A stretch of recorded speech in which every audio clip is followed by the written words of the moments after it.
Are you having a hard time figuring out what to get Dad for Father's Day? You should check out Row 1 Brand's Vintage Pictorum Gallery. They have America's best sports art. With over 7,200 historic sports prints, you're assured to find something unique for Dad this Father's Day. Instead of a boring old tie, get him a historic baseball photo taken by Henry High Sandom at the historic Polo Grounds Stadium in New York City during the 1894 Temple Cup.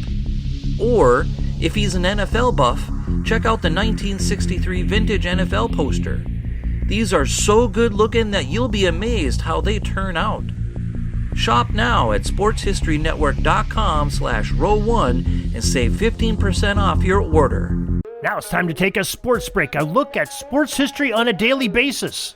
Hello, my friends of sports history. This is Darren Hayes of the Sports Jersey Dispatch Podcast. Welcome once again to the Pigpen, your place for all things great sports history. And we are talking about June 17th in this episode and some of the great events in team sports that happened along with the players and their jersey numbers if they wore them and how they occurred. And today's jersey numbers we're going to be discussing are numbers 4 and number 49.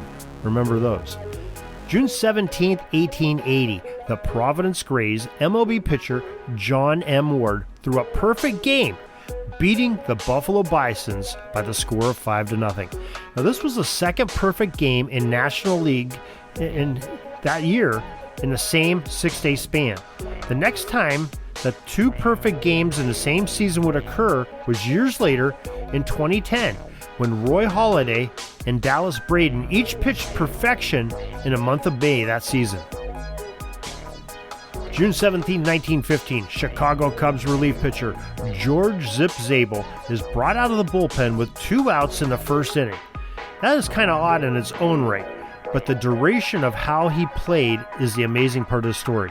You see, Zabel winds up with a 4-3 score in a 19th inning win over the Brooklyn Dodgers in the longest relief job ever in MLB history by one pitcher. A relief pitcher in 19 innings, George Zip Zabel. Now, we also have some other great stories. Of June 17th, 1978, a new Yankees record was broken on the mound. Wearing uniform number 49, Ron Guidry set a New York record with 18 strikeouts against the California Angels, and 4-0 was the score of that game. And it was Guidry's 11th victory in a row. And in the 9th inning, he had a chance to tie the MLB of 19 in a 9-inning game, but the Angels' Ron Jackson refused to surrender, and he hit into a force out to end the inning. The Yankees' 27-year-old ace would go on to win the American League Cy Young Award that season, finishing with a 25-3 record and a 1.74 ERA. I think that wins you a Cy Young every time. And he and the rest of the pinstripe guys from the Bronx were the defending World Series champions as they repeated in 1978 by defeating the longtime rivals, the Los Angeles Dodgers, 4-2 in the World Series. But wait, there's more.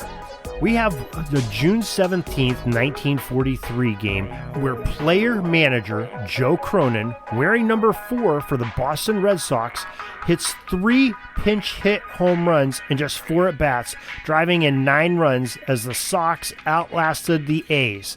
Now, Cronin was considered old at the time at 36 years old. Now, can you imagine that? A manager coming off the bench right now to pinch hit, or anybody, not even a manager, the best hitter in the majors, coming off the bench and batting 4 times and having 3 pinch hit home runs. Unbelievable. And when he's 36 years old and he's your manager, makes it even better story. So some great history here for June 17th. We bring you great team history each and every day here on the Sports Jersey Dispatch. Hope you'll join us again tomorrow. If you have any feedback, you can email us at pigskindispatch@gmail.com. Catch out our other podcasts on the Pigskin Dispatch podcast, also where all of your favorite podcasts are listened to, and on sportshistorynetwork.com, where my friends there, we have working on 3 dozen different podcasters there with some great sports history podcasts to surely entertain you and thousands upon thousands of hours of listening of original material. So till tomorrow, everybody, have a great sports history day. This penalty kill is almost over. I got to get back out on the ice. But thanks again for joining us for another great edition of Sports Jersey Dispatch Podcast. We'll see you tomorrow. We invite you to check out our websites, jerseydispatch.com and pigskindispatch.com. Not only see the daily sports history, but to experience the preservation of great events and people that play the games. Find us on Pigskin Dispatch.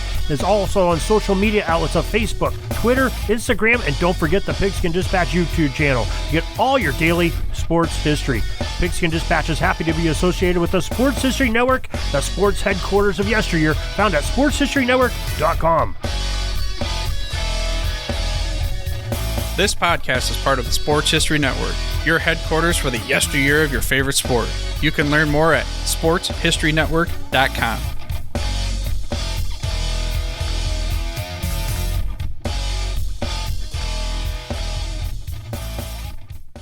At the Sports History Network, we're all about sports yesteryear, and so we're so pleased to introduce you to Row One, an online memorabilia gallery and shop that brings your sports history to life anywhere. The Row One gallery includes over 5,200 gorgeously reproduced prints of team posters, game program covers, game tickets, advertisements, and more in baseball, pro and college football, pro and college basketball, and more. And any gallery item may be printed in a variety of sizes on wood, metal, canvas, acrylic, or poster paper. And in Row One shop, check out the thousands more of unique items with the retro and historical designs dating back to 1876, including t-shirts, long sleeve shirts, phone cases, mugs, blankets, pillows, towels, and even shower curtains. Go to sportshistorynetwork.com, ROW1, for access to the full Row One catalog and for gallery prints and gift items, plus get a 15% discount off all prints on the Row One Pictorum Gallery with coupon code SHN15. Follow the link on the show notes.